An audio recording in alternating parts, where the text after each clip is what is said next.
let's hear about Neon White. Neon White. Indie game of the year 2022. Best Another game one? of all time? What was the other one that I've Well, probably I thought we said that about Stray and Cult of the Lamb. You know what? I will say that Neon White is, in my opinion, definitively better than Cult of the Lamb, but they are completely different games.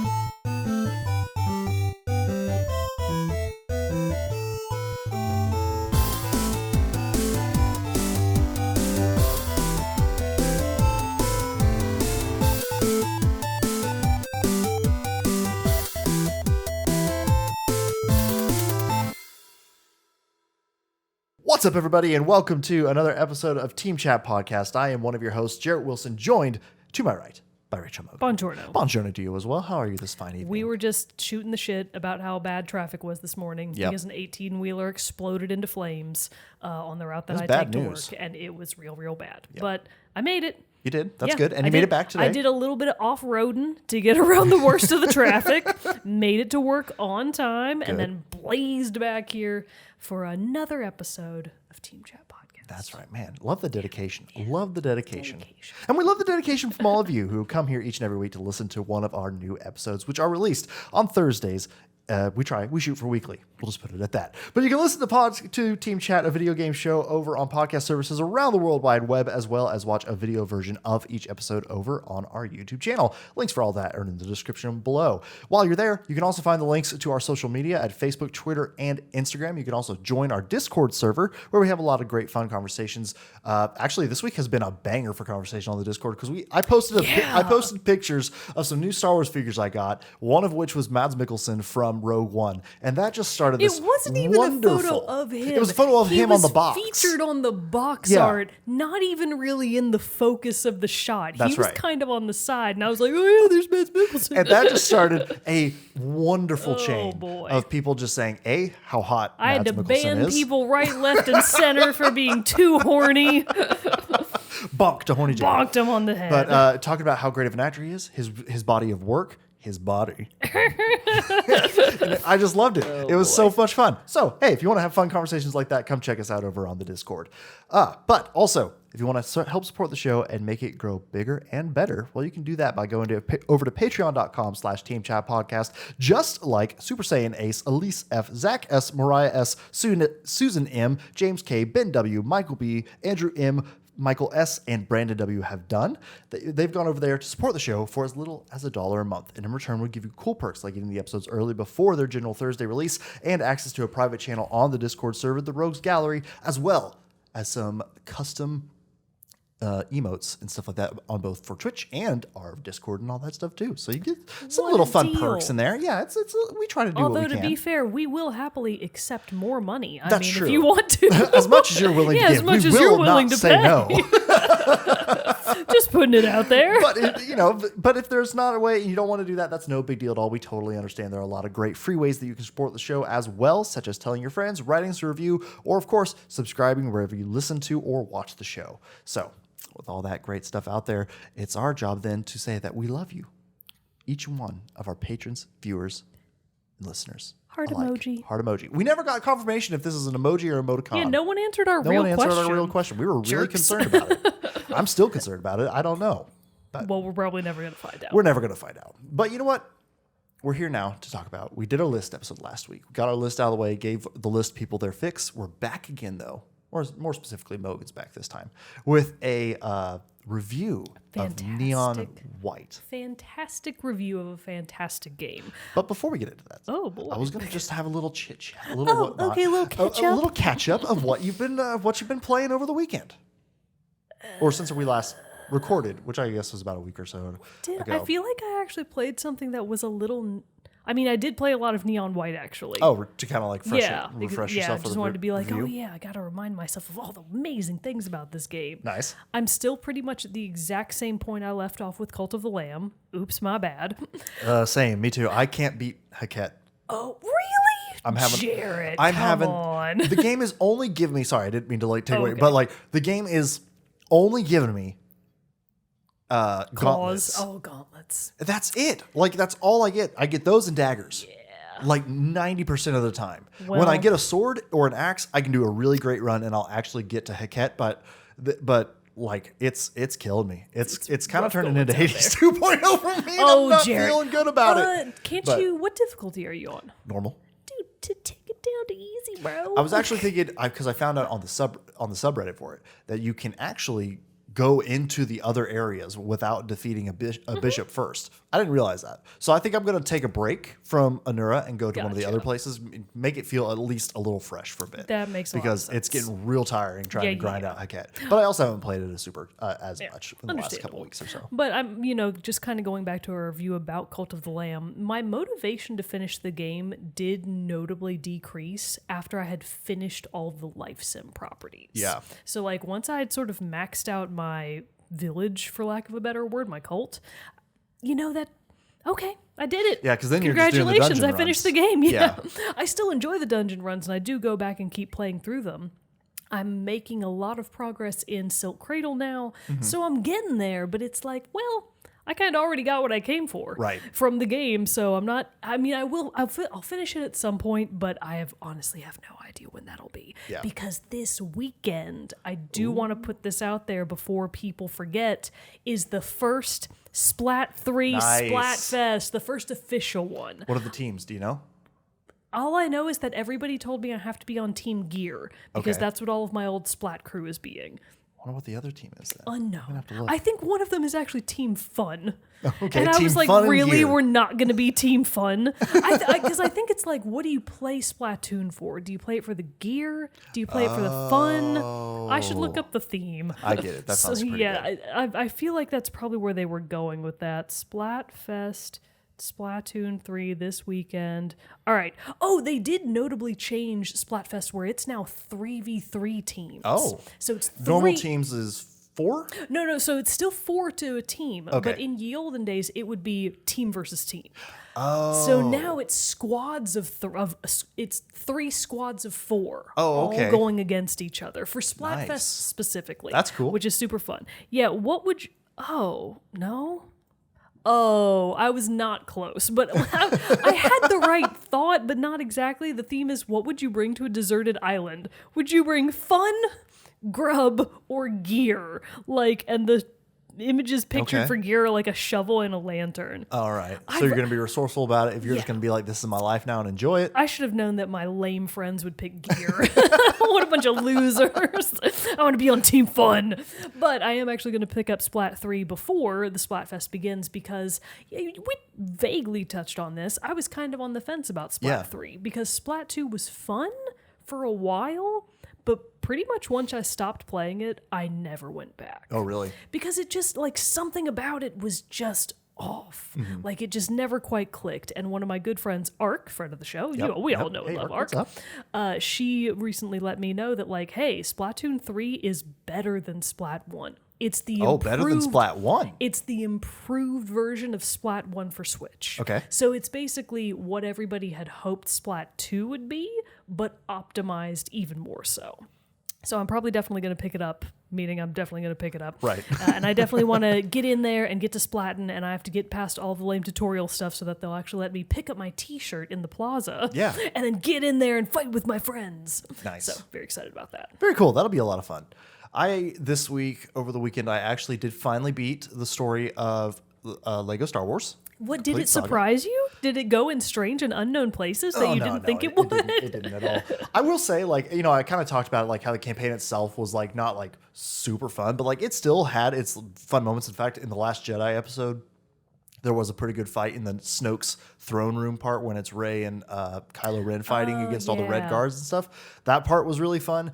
But I just loved a couple of throwaway jokes and the humor and the way they had fun with it in the cutscenes and stuff.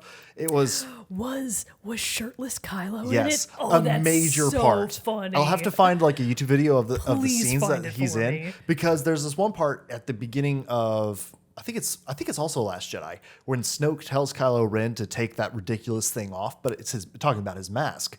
But in this, Kylo's not wearing the mask when he goes to talk to Snoke. He's wearing instead a shirt that says "I heart Vader," I think. And so when Snoke says take that ridiculous thing off, he flexes and rips the shirt and is then just a shirtless, swole Lego man. That's super funny. That's So hilarious. it has a lot of good humor and bits like that. I have started playing around a little bit more in the free play, and I gotta say, a little bit more fun than I was anticipating it being, because Interesting. now I can be any character I want. So I'm Boba Fett, obviously. Sleek. Bought his ship and everything, and just did a mission to unlock another character. So I'm kind of like, okay, I see the appeal of this. Yeah. Again, I still think it's like the perfect. I got 15 minutes, gonna knock out a couple of these quick collectible quests. Yeah, But absolutely. having a little bit more fun with it than I thought. But since I finished it, I was like, okay, it's time to get serious. God of War Ragnarok's coming out November 8th. So I've got you gotta I got to get chop on whatever I want to get done in between. Anything else, you got to get it off your plate. Exactly. Good thing we finished Horizon. Right? Jeez. Well, strap in for what I'm about to say. Uh-oh. I'm trying to. Jared, no. I'm trying to because I know I am close. I looked up on how much, not close, but like over a good chunk over the halfway point.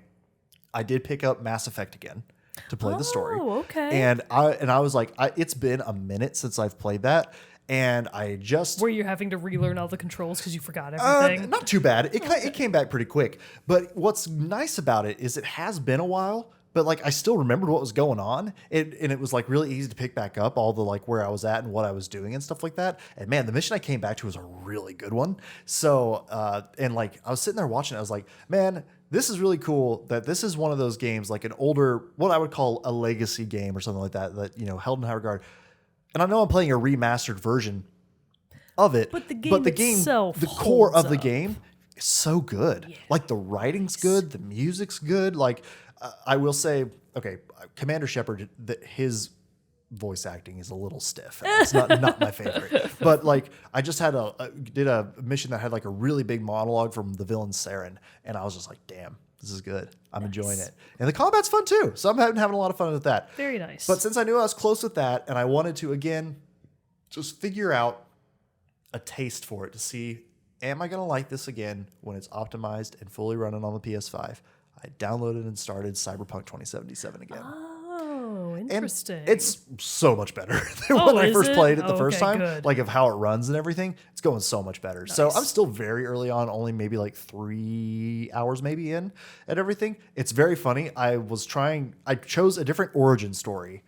But what was funny is once I did that and started like getting into the main quest and where I could actually start branching off and doing like side quests, I immediately chose 2 of the side quests by complete accident because I didn't remember what they were. But I chose the first 2 side quests I did in my first playthrough. so predictable. I was like, how did I do this? Like, I guess they were just the 2 closest and I just did those, Yeah. but they literally were the first 2 side quests I That's did when super I had the funny. option. I did the exact same 2 in the exact same order again. And I was like, Nice. oh, what?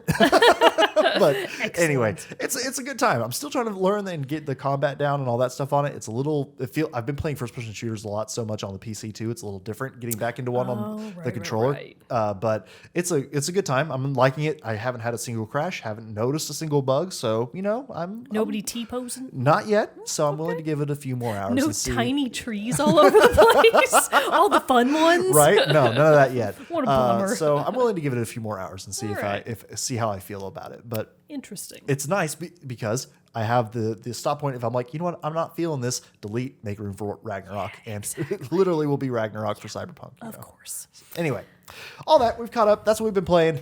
Let's hear about Neon White. Neon White. Indie game of the year 2022. Best Another game one? of all time? What was the other one that I've Well, probably I thought we said that about Stray and Cult of the Lamb. You know what? I will say that Neon White is, in my opinion, definitively better than Cult of the Lamb, but they are completely different games. Right. Obviously, and they're obviously completely different games from Stray as well. That all other comparisons aside, their difference in genre and quality and blah, blah, blah, I still think Neon White is the better game at its core. Okay. Because more so than the other two, like Cult of the Lamb and with Stray for specifically those 2 examples, it has significantly I mean, and this is compared to most games, its gameplay is significantly different and interesting. Yeah. So Neon White, a little bit of background about it in case you have somehow managed to not learn about the greatest game of all time. I am one of those people. I will raise my hand. I sadly know not as much as I should. Absolutely shameful. I'm sorry. Oh, well, I do apologize. want to mention real quick before we actually get into the review, and because I will be talking about some spoilery stuff as well, so tune out later on if that's not your jam. But right now until September 26th, Neon White is 20% off on Steam. Oh, so if nice. you're listening to this when it comes out, the game is on sale right now. I think it might also be on sale in the eShop. very Nintendo cool. is having one of their big sales on a bunch of indie titles, other stuff like Blasphemous, Cult of the Lamb, Blasphemous. Death's Door. All of those are on sale on Switch right now, so Very if cool. you want to get it, and I've heard some people vaguely say that the PC version runs a lot better than the Switch version. I think people will say I that feel about... like that's probably just Yeah, I feel like people say that Granted. about any game. It's nothing. It runs perfectly. Yeah. There's no discernible issues that I can tell at all. So if you buy it on Switch, you're not going to have a hard time. cool. But to give a little bit of background on the game itself, it describes itself as a fast-paced first-person shooter / puzzle platformer, which is a really interesting way to describe the best speedrunning game of all time that is intentionally designed for giving you that feeling of speedrunning a game. Right. So I'm the kind of person that doesn't speedrun, but in this particular case, Neon White just happens to do all of the stuff right to get you interested in that. Ooh, that's cool. So, developed by Angel Matrix and published by our bestest friends, Annapurna Interactive. It actually came out almost 2 months ago exactly on June 16th by now, which surprised me because I couldn't believe that it had only been out for 2 months. I was thinking that it's been out for so long. Yeah, I thought it was an early year game. I knew it came out this year, but I thought it was February, March. Yeah, gosh. Anyways, so Neon White has been out for a little while and it's incredible. So would we say first-person shooter / puzzle platformer? The top two things to keep in mind are that you will barely even see the platforms. You'll be going so fast, you're not even going to notice them for the most part. That's a little bit of an exaggeration, but the point being, it is one of the most unique ways to play a game I have ever encountered. So you play as a titular character, Neon White. So he is in air quotes neon, him and his three friends, Neon Yellow, Neon Violet, and Neon Red. And their names are actually like that in the game, like Neon Red, Neon Violet. So whenever you call them Neon Violet, that's the actual name. I'm not just being a douchebag. just putting that out there. So you've got these three friends, and all of you are in heaven, ? It certainly does look like heaven. There are these people floating around called the Believers. They kind of look very spiritual. They've all got shaved heads. They wear long flowing robes. They look very see-through and ethereal. Yeah. And they're supposedly like the denizens of heaven. There are also the angels. Angels are floating about, but the angels are hysterical because they take on the form that the user wants to see. And in the case of the neons, or at least in the case of Neon White, they look like really cute cats on floating clouds. Except one of the main cats that you interact with, Mikey, he's kind of like your handler. He gives you jobs, and he's sort of administratively in charge. Yeah. He's a little orange tabby cat with cool Squirtle sunglasses, the really pointy ones. Yeah. He's got the cool Squirtle sunglasses on, and he's constantly chain smoking cigars. But he also wears the little white robe, and he has tiny little angel wings on his my back, God. and he floats around on a little cloud. I gotta he see looks this. I gotta look this up. Yeah, look up Mikey, and then also look up his assistant. I want to say that her name is Ruth, but I know that's not true. Look up Mikey and whatever his assistant's name is, because they're Bev? It's got to be one of those normie names. Incredible. I was looking at pictures of him. Isn't Mikey so amazing? Yeah. Neon White assistant. Yeah, it's like Garfield wearing glasses Yeah, as an it really angel. is. Assistant to Mikey? That's funny. Mark? I like that. All right, her name is Gabby. Yes, okay, it's Gabby. Gabby is equally adorable. She's a cute little... Oh, no, that's And it might be Mikey. Mickey, I think. I say... Oh, no, they call him Mikey. Oh, it's... in the game. okay. Yeah, okay. it's voice acted. So, Mickey, there's no C in it. I said Mikey on Google, and it corrected it to spelled like Mickey. Google is heartily mistaken. Okay, so Gabby just has like the same glasses. They're just see through. Yeah, exactly. She's got really cute like cat eye glasses, and she wears a very prim and proper outfit. But she has like, I don't really know how to describe the accent. Almost like an overdone 50s accent, but also kind of with a bit of a drawl to it. And Mikey's accent is also like, 60s, 50s business sort of gangster type. Yeah. And he's got a really deep, gravelly voice, so it's hilarious Yeah, hearing it come out compared of with this those cute little cast. visuals and stuff. Yeah. Yeah, it's amazing. But those are the angels. So there's a couple of angels. There's all of these people called believers. And then as it turns out, for whatever reason, wonder what God was doing on his days off. Heaven is being overrun by demons. And they're just sort of these variously shaped amalgamous things that just sort of float around heaven and cause all kinds of trouble. Yeah. So the believers and the angels, they're not really equipped to fight demons, so they need the neons. So they've got all of these neons, so not just your 4 group, they've got a bunch of other random ones all around who are apparently sinners that they have raised up out of hell to allow them, to give them the benefit, the perk to them. They're doing you a favor of being able to kill demons for 10 days in what is essentially a Hunger Games-like contest. Oh. The goal being that if you're the neon that kills the most demons and gets the highest score at the end of the 10 days, you don't have to go back to hell. Huh. If you don't win, I mean, you go back. it's not the worst of options. It's not the makes it a worst little of easy options. to decide what you want to do. But only one of them can win. So Right. obviously they're competing against each other to see who can take out the most demons. And then eventually also, I think, take out the current reigning champ of the Neons, who is this really scary character called Neon Green. And all of the Neons, they do have normal faces, but you rarely see them because most of the time they are wearing these stylized masks. And the color scheme of the game is phenomenal because everything is almost... pretty much all of the characters are black and white except for their unique color. So Neon Red's color palette, she's all black and white except for her vibrant red hair and a couple of red accents on her clothing. Same goes for Neon Violet. Totally white skin, big, bold black outlines. Right. But this beautiful purple hair and this cute little purple outfit. Neon Yellow, he's the same. All this yellow, but then washed out black and white. And the Neon White is the most striking of all because his color is white. So he's all black and white. Yeah. And then everything is just done in such a... How to describe it?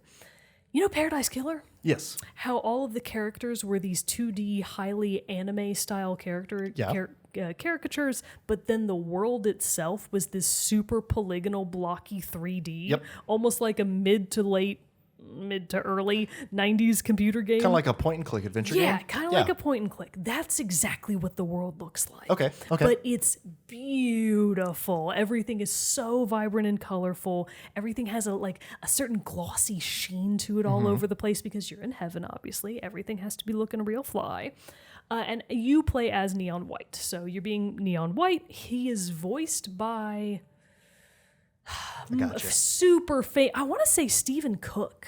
I may or may not be right about that, but he's the voice of Spike Spiegel from Cowboy Bebop. Famously Spike Spiegel. And not the fake new Cowboy Bebop that they put on Netflix, the real one. Oh, Steve Bloom. Steve Bloom! Okay, well, at least I had the Steve part kind of right. Even though I Steve said Bloom's great. Steven. Anyways, yes, so Steve Bloom voices Neon White. But and- you're still right, Spike Spiegel. Yes. Oh, yeah, I knew that. Okay. He's unmistakable, please. Well, I know of as Zeb from Rebels, Star Wars Rebels. Interesting. He also randomly voiced one character in one episode of Bee and Puppy Cat. Oh. That's All on right. Netflix if you want to watch it. I was like, wait, Spike? What's he doing here? It's neither here nor there. The point is, you're Neon White, you're in heaven, you're in this competition, you gotta kill demons to hopefully maybe win the competition to not go back to hell, and you've maybe got these people around you that are your friends, but the thing is, White specifically seems to have lost all of his memories from both his time in hell, traumatic, obviously. Who would Right. want to remember that? Scary time. But also from his time alive. So his friends, Red, Violet, and Yellow, are talking to him, and they keep making all these references to, the old days, and oh, man, you really did me a solid back then, or, oh, I really hated you for blah, blah. Yeah. It's like, I don't remember any of that. what are you talking about? And all throughout your conversations with the other characters, you start getting hints and like things along the way that like, was I not a very good person? Uh-oh. And it's like, no. Specifically, you were how to say it, an assassin? A mercenary? Okay. A Those person people for... who fill that job Yeah. type have a harder time, it would seem, crossing the pearly gates. Yeah, exactly. A person for hire that may or may not kill people on their way to commit other various crimes. Yeah. So that's why him and all of his friends are in heaven now, having been plucked from hell, because they are all sinners and they all killed many people. But Which at least gives them the experience they need to be able to fight all these demons. exactly. Silver linings everywhere. Perfect segue, Jared. So the silver lining for White is that he was really good with his katana. What cool. a weeb, just anime fan weapon to give Shall your I main pull character. my katana down from Yeah, the wall? actually, you might want to. So he was given a katana, not given, but he wields a katana, and then I think Violet, she's a bomb specialist. Red is a sniper, and Yellow, I think, just like fights with his heart and his fists. I can't really remember if he actually uses a weapon. I think he's just sort of a punch man. But it doesn't matter because you never fight them. Instead, you're going through these levels fighting demons and getting to the end goal. So each level is laid out as, you've got your point A starting point and your point B finishing point. Between those 2 points, you have a given number of demons in that level, all of whom you have to kill before the exit point will open up. So let's say that you managed to get to the exit point, but you missed a demon or two along the way. That exit point is not going to open, and you are going to have to restart the level. Oh, wow. Or if you can manage to backtrack your way back and kill those demons, sure, you can do that. Is that easy, though, to be able to backtrack? No. Because of the way the levels are designed, you are up against 2 big... not necessarily roadblock challenges, 2 big challenges. Those being your actual movement, because as a Neon, you're sort of basically just a human, so you don't really have any special powers. You can do a pretty small jump. You got a jump on you. And then for Neon White in particular, you've got your basic katana. So if you hit, I think it's ZR, you do little slashies. Great. Other than that, you've got nothing. Except for what the levels give you. So each level, in addition to the many demons that are interspersed around each of the maps, there are also usually a series of cards. So Okay, I knew it had cards, Yeah, so and- I was waiting around man. to see how those get integrated into this. When I saw this in the trailers, when I saw I think it was an Annapurna Direct or something that they did probably last year maybe, and Neon White came up and I was like, what the fuck is this? Because it's a speed running first-person shooter, air quotes, which is Right. true, but that's not what it feels like. But your weapons are used by you using and discarding cards. So you pick up these cards all around the map that are all modeled after different types of weapons. Okay. So you've got your shotgun, which is a red card, your submachine gun, which is a green card. You've got what's the the yellow card. The yellow card is the very first one that you encounter, and it's just a basic revolver. You go pew pew pew, and that's it. And all of your cards have a certain amount of ammo, so you can see it when you're actually doing it. If you've got a card in your arsenal and you're using its ammunition, the color will slowly drain out of it. Okay. And once all the color drains, it goes away. Unless you choose to use its alt ability, which is almost always related to movement. So each of the cards gives you a weapon and an option to use some sort of superpowered movement ability. In the case of the revolver, it's a really high jump. So you can do your basic jump and then press, I'm just going to say L for the sake of it because I don't Yeah. remember what it actually is. You can press L to then discard the card and get this bigger jump off of it, but then you don't have your revolver with you. The same thing goes for weapons like the submachine gun, for example. If you're spraying and praying and getting through all the enemies, That's typically how I but then play. you need to use its move. What's the word for it? It's I don't want to just use the word movement over and over again. It's mobility. okay. That's so stupid. But I just didn't want to use the same thing. You want to use its active mobility of being able to down smash, basically. Okay. It's kind of like ground pound, but it makes you go down really, really fast which is a speedrunning game. Time matters. Perfect. And also, when you slam down on the ground, all of the demons within a certain range of your landing point will get instantly wiped out. Okay. You're also invincible during the time that you're using the down smash, which is really helpful for certain parts of the game. So you kind of get the basic idea. You start out in a level, you've only got your katana with you, and you just need to get from point A to point B as quickly as possible and kill all of the demons in that level within that time frame. To do that efficiently, the most efficiently you can, you need to utilize all of the cards and all of the demons that you can to your advantage. Okay. Because the demons themselves can also help you navigate the levels. So it is true that the levels are designed with platforms built in. Everything are these very like ethereal, blocky, almost brutalistic buildings, but they're all like very shiny and pretty, like I mentioned. There's water all over the place in a lot of the levels. Okay. The purpose of water being that if you're walking on water instead of on a building surface, that could be a roof or any of the other concrete surfaces, you go way faster. Oh. So if it's almost like you're skating. So Yeah. your movement while you're on water really feels like you're just sort of free flowing and skating around. So you have to balance out being physically on the ground, which is the worst thing you can possibly be because that's the slowest you can go. Sure. Skating around on water, and then of course being airborne in one form or another.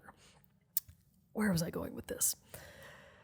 Different movement types, different ways to movement get around the types. level, going from Yes. point A to point B. Oh, the demons. Okay. So the demons as well, they help you navigate the levels in different ways because when I say the word demon, you're probably thinking of some of the game's early demons, which kind of just look like knights or like little squat guys that shoot these little blobs at you, or like a little sort of blobular octopus man that's just like, man, you're like, oh God. They never move. Like Yeah. they don't actually move at you. They are almost Oh. always stationary. And they might shoot at you, sometimes in big form, but you don't really need to, you have to kill them, but you don't necessarily need to be afraid of them as long as you can shoot them from long range or get up on them with your sword and kill them before they become a problem. Or do the big ground pound. Or do a big ground pound, which leads to other abilities that you can get from them, because certain types of demons will always give you a specific type of card. So the demon that I mentioned that looks kind of like a standard knight, Right. it's kind of vaguely blue, and if you kill it, you get the blue, what is it for? It's not a shotgun. I'm just going to say a... Like a rifle? Or assault rifle? I think it is kind of like a rifle. Don't quote me on that, everybody. I don't know guns. All I know is revolver and shotgun, but it gives you some sort of like rifle of some kind. And that rifle lets you do a straightforward, totally flat super dash. So if you kill the first demon and then get that card, maybe there's a line of other demons behind him so that you keep using that blue card to dash through demons and instantly kill them instead of having to shoot them.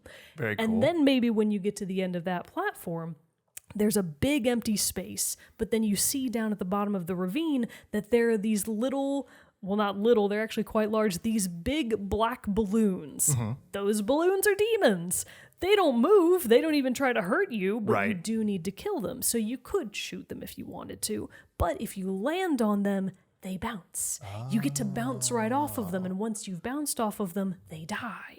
And then maybe Good old Mario the strat. Good old Mario strat. And then maybe you bounce on a bunch of demons and get up to the next level. And then there are these bubbles all over the place. And you're like, oh man, what are these weird looking bubbles? These are different from the balloon guys. And there are other demons inside of the bubbles.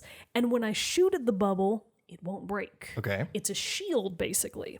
But if you get inside of it and then just exit that bubble in any way, shape, or form, it and all of the other demons in it will die. So you just have to like walk into it. Exactly. Okay. So this is the whole strat, is that all of the demons, not all of them, some of them are just shooty boys, but most of them have some sort of ability that they will give you in return for killing them. They also help you navigate the levels, and you obviously have to kill them all to be able to unlock the ending, and do it all as quickly as you possibly can. See, this sounds fun. Like it really does. But that also sounds like you're having to think of a lot of stuff all at once in really fast amount of time. So And my brain just has trouble with that. that is technically true, and we also know that I'm not a speedrunner. I don't speedrun. That's not my life. Yeah. The way that Neon White is designed, it is incredibly user-friendly. Oh, okay. Well, So, that makes me feel better Yeah, about it. it really builds you up to being able to string. It's kind of like Ori and the Blind Forest. Mm-hmm. Remember how you said that towards the end of Ori, you felt like everything was chaining Yep, together, yep, everything yep. you had learned had built up to that point. That's exactly how you feel in Neon White. Because all the different elements are thrown at you in progression. Mm-hmm. It's not all at once. You know, it might spend a few levels just getting you used to the revolver and the different abilities that it does. But then by the 8th world, we'll call it, you've got like 8 different cards at your disposal, and you can do a lot of different stuff with them. And now, just real quick before we get on that, but you have all your cards laid out in front of you. You're not, once you start using one, you're not stuck to using it until it's depleted. You can Correct. switch around to other ones So- as the situations call for it. That's sort of right. Okay. So the thing about it is, and this is really kind of one of the tricks I should have mentioned, you can only hold 2 types of cards at a time. Okay. But you can hold up to 3 of them. So Okay. I could hold in my hand, your katana stays with you all the time. It's your basic card. You always have it. But then in addition to that, I can hold up to 3 shotgun cards, for example. Got and it. then I could also hold up to 3 revolver cards. Okay. But if I then run into a green card, one of those sets of 3 is going to have to go to make room for the green card. Okay. And you then- just discard them and they're gone. Yes, so you can cycle through them, I think by pressing maybe the R button. It's either ZL or ZR, it's something like that, to just switch back and forth between your 2 non-katana cards. So that's how you can choose, okay, well, I want to use my stomp right now, and then I want to go to using my little bomb blast, and then I want to go back to my stomp because I've still got more of those. So that's the balance, is figuring out which cards you have in your disposal, which of them you need to get from this point in the specific level to the next point, and which of them will maybe get you there faster. So it sounds really intimidating, and it seems like it would not necessarily be for everyone. Yeah. I feel like anyone could have fun with Okay, Neon okay, White. okay. It is such a fun, incredible feeling, and the way that the levels are designed, it really... So I should phrase this more specifically. The way that the levels are designed, there is very clearly a prescribed path. And it is usually revolving around the layout of the demons, the layout of the cards. You can very visually see this is the standard path to get to the exit. Yeah. So the complexity then comes from, okay, you did it once the first time, and you got a silver medal for your time. But you really need gold and ace medals. Those are the good ones, because Okay. gold and ace medals will increase your rank. And you need those to be able to get the better jobs from Gabby and Mikey. Got it. So you got to increase your rank, so you really need to at least be gunning for gold. But if you've already got a gold medal, why wouldn't you go for that ace medal, right? course, Like, yeah. why wouldn't you? So it's really addicting of getting into a level, doing it the first time, shitty, like doing bad, probably dying all Yeah. over the place, and then finally getting to the end, seeing what your time was, and then seeing what the top times are for, okay, what do I have to get to net that ace medal? What do I have to get the gold medal, etc.? And you're like, can I do it? Can I shave 15 seconds off my time to get to the end? The answer is usually yes, by thinking about the level differently. So sometimes, I really think this is the case, sometimes the answer is just do the prescribed path fast and perfect. Sure. Just do it as optimally as you can. There are no real skips. Just get from point A to point B, fast, no lost time. But other times it's like, oh, actually, you know that time where you jumped over that wall? If you had actually chosen to fall lightly off the platform, there's an archway under you that you can then use one of your mobility cards to do this really janky skip around to get to a totally different section of the map, and then just sort of long range shoot the demons that you missed backwards, and then keep going, and you've saved 10 seconds. Okay. I was going to ask, like, Yeah. if you're still able to then see, like, all the paths, maybe not all the paths, but, like... So the paths aren't necessarily... Or more like if you do the detour that this new detour defined, does that necessarily mean that if you get from around it and you shave off the time that you'll be able to shoot every demon behind you? That's the trick. All right. That's where the experimentation you have to comes figure in. out how can I still get all the demons and maybe find a shorter way. Got it. And there's all, once you actually slow down and take your time in a level, you will naturally start to realize, oh, there's a hole in the ceiling above me. That window, you can actually just jump right through it. Like, there's clearly all of this stuff built into each of the levels that gives you tons of options for where you want to go. It's just a matter of, can you take that path and still get all the demons and still get the right cards that you need? Because sometimes you have to have specific cards to be able to do something later in a level to get from point A to point B, and there's no way around it. Plus, after you beat any given level for the first time, you will unlock the ability to find that level's present. Ooh. Collectibles, Jarrett. Everybody loves collectibles. Everybody loves them. The collectibles, and they are just these comedically large gift wrap presents. They come in many different colors, and they all correspond to one of the NPCs out in the world. Okay. So if you get a couple of presents for that NPC, you can then go back to the hub world and give them gifts, and you unlock special dialogue and fun cutscenes. Romance? Romance Really? galore. Well, hard to say. White very much has a given waifu in the context of the story. Okay. So I don't necessarily think it's a case of you being able to romance them. It's more like, how much can you get to know them? I see. Because, for example, you can find gifts for Mikey, and he's your boss, basically. Yeah. But it's like, well, if you give him gifts, he might just like you more. You don't really get anything out of it. It's just fun. Yeah. But, that's not necessarily true, at least in the case of the other neons for red, violet, and yellow. When you give them gifts, yes, you will unlock dialogue. You will also unlock, on rare occasion, memories, where you'll actually get cutscenes from their life before that. Those are very valuable. But more importantly than that, maybe not more importantly, more interestingly than that, Yeah. they have their own side quest levels. Oh. And they all have these really interesting themes. So Neon Violet, she's like a psycho, crazy nut job that loves bombs and killing, and she just does it for the fun of it. Okay. So her levels are nightmares of obstacles. Oh. So every surface is spikes. Mm-hmm. Everything is lasers. Everything will kill you. And you're like, oh God, this is the worst. But then in some of Neon Yellow's side quest levels, he's like, well, actually just don't use any of the alt mobility. Exclusively use the default ammo for your cards, and that's it. Mm-hmm. Reds, by extension, might be no ammo.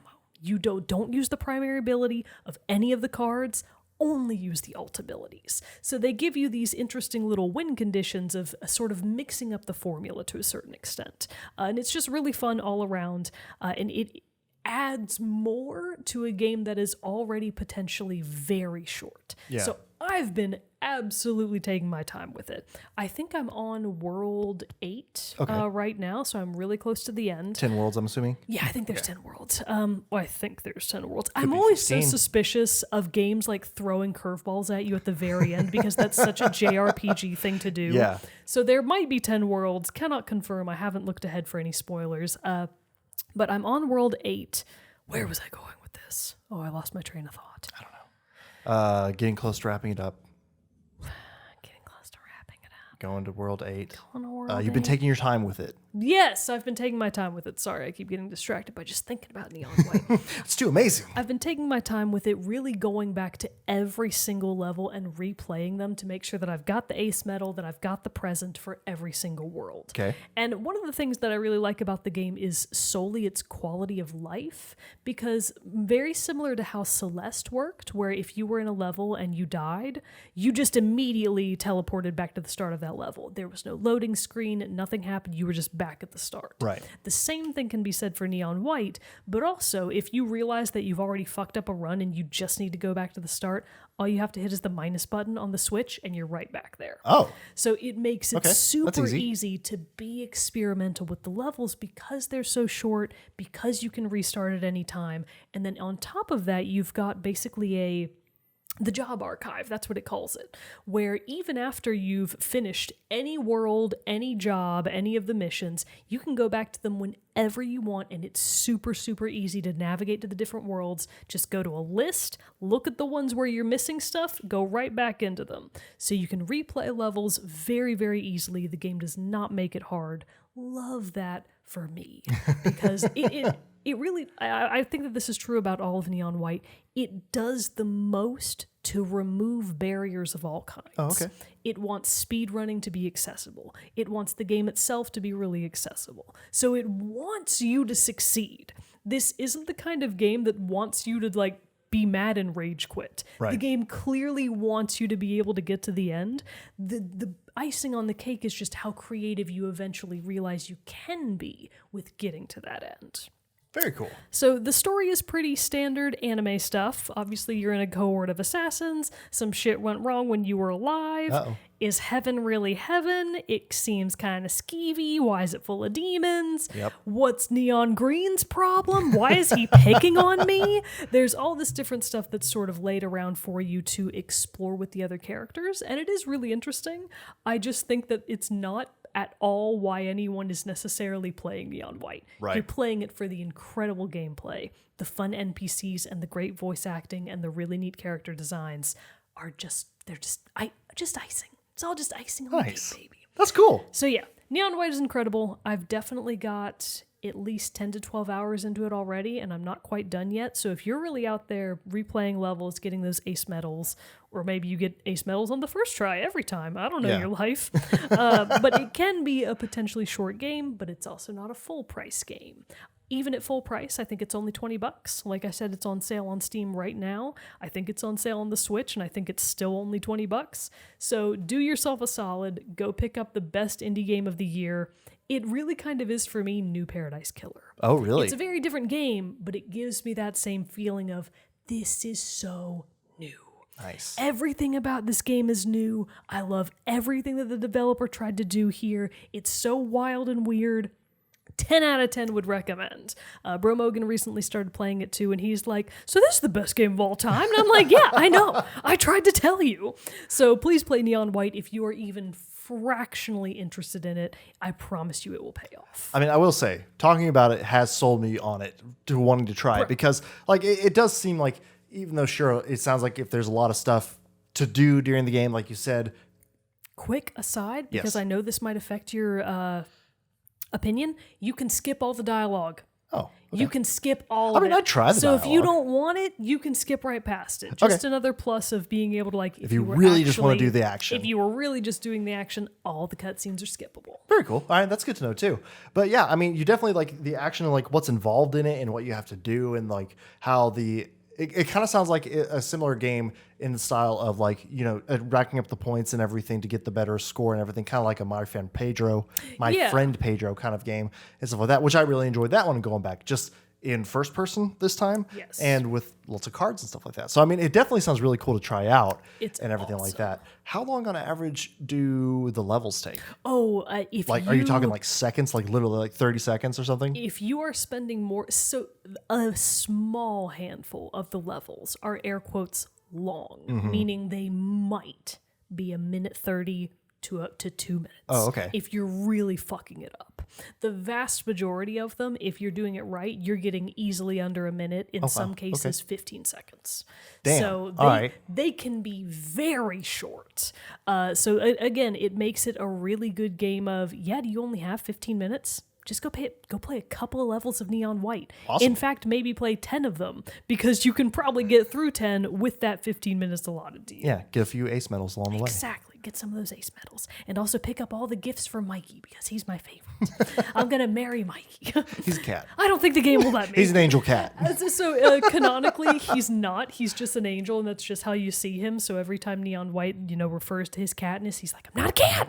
This is just how you see me. It's like, no, you are a cat. Oh man, well that's cool. That's cool. It's Neon awesome that. White rule. Oh, the music. Oh yeah, well, how's the music? Oh my God. I'm assuming you have to have a great driving track to like really push you along as you speed through these levels. Definitely do. So all of the music in the game is by Machine Girl, who I think is an EDM artist, and it is the perfect match We'll have to listen to that then. it's incredible. Go listen to the soundtrack. It's not, anything that will give you spoiler vibes. Just go pick a couple of random tracks and listen to them. It will probably get you interested enough to play the game. Nice. Yeah. I mean, to be fair, your review already got me interested enough, yeah. so I'll give it a shot. Get it on sale, get it while it's hot, and go play it and just have the time of your life. And then you will come to the end of 2022 and be like, yeah, it was Game of the Year. It was. It was absolutely Game of the Year. Mogan called it. Well, there you have it, folks. Our review, or rather Mogan's review of Neon White. Have you played Neon White? Is it do you think it's the best game of the year so far? Best indie game of the year so far? Well, Gotti 2022. Let us know.